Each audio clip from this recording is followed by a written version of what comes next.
सोचिए, हिमालय की बर्फीली चोटियां, चारों तरफ बर्फ का तूफान और आधी रात का वक्त, और तभी एक वैज्ञानिक की आखिरी कांपती हुई आवाज गूंजती है, वो वापस आ गया है। तो ये कहानी है एक ऐसे दुश्मन की जो इंसानियत के हर नियम, हर कानून, हर सीमा से बिल्कुल परे है।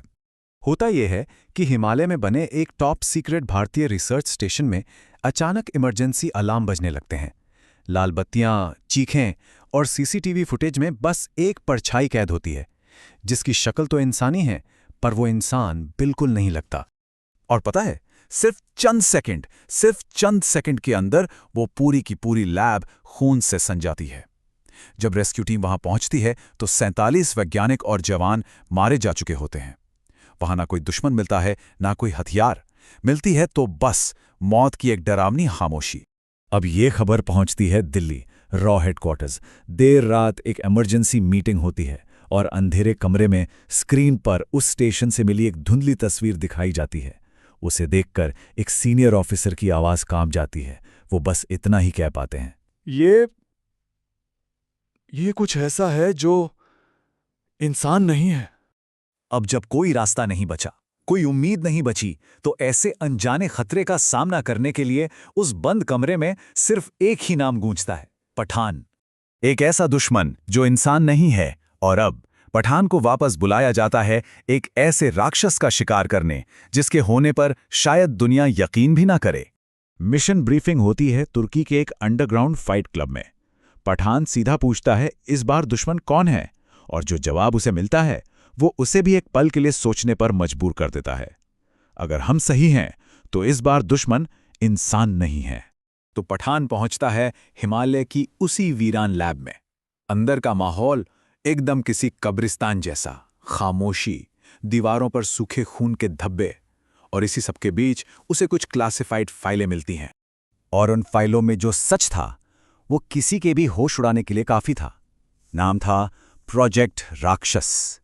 ये एक टॉप सीक्रेट एक्सपेरिमेंट था जिसमें सदियों पुराने एक डीएनए को फिर से जिंदा करने की कोशिश हुई थी। पर यह डीएनए किसी जानवर या इंसान का नहीं था, ये था एक प्राचीन पौराणिक राक्षस का। पठान ये सब पढ़ ही रहा होता है कि उसे एहसास होता है कि वो लैब में अकेला नहीं है।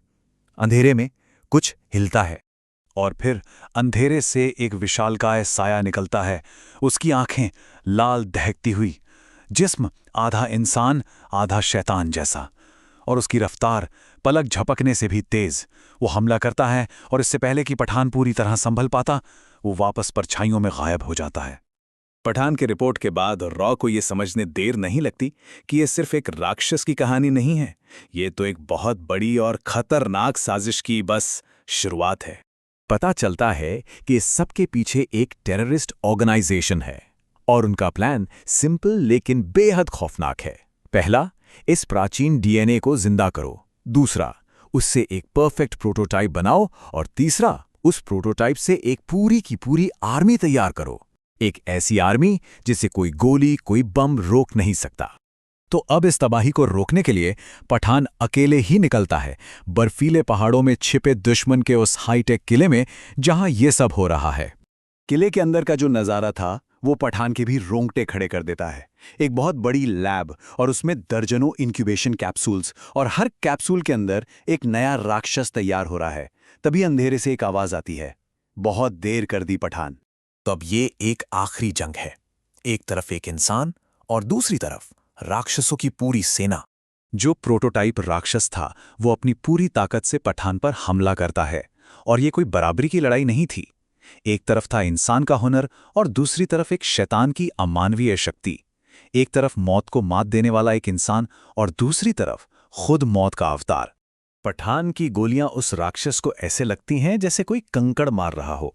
छोटे मोटे धमाकों का तो उस पर कोई असर ही नहीं होता। पठान तुरंत समझ जाता है कि इसे हराने के लिए कुछ अलग, कुछ बहुत बड़ा करना होगा। इस शैतान को और उसकी पूरी नस्ल को खत्म करने का सिर्फ एक ही तरीका था, इस पूरी जगह को ही नक्शे से मिटा देना। और पठान वही करता है। वो बेस का सेल्फ डिस्ट्रक्ट सीक्वेंस एक्टिवेट कर देता है।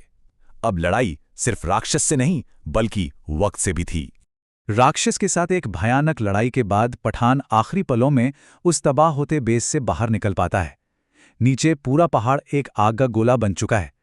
हेलीकॉप्टर में बैठा रॉ ऑफिसर पूछता है, क्या क्या सब खत्म हो गया? पठान अपनी चोटों को नज़रअंदाज करते हुए नीचे जलती हुई आग को देखता है और एक गहरी ठंडी सांस लेकर कहता है, काश कि ये सच होता।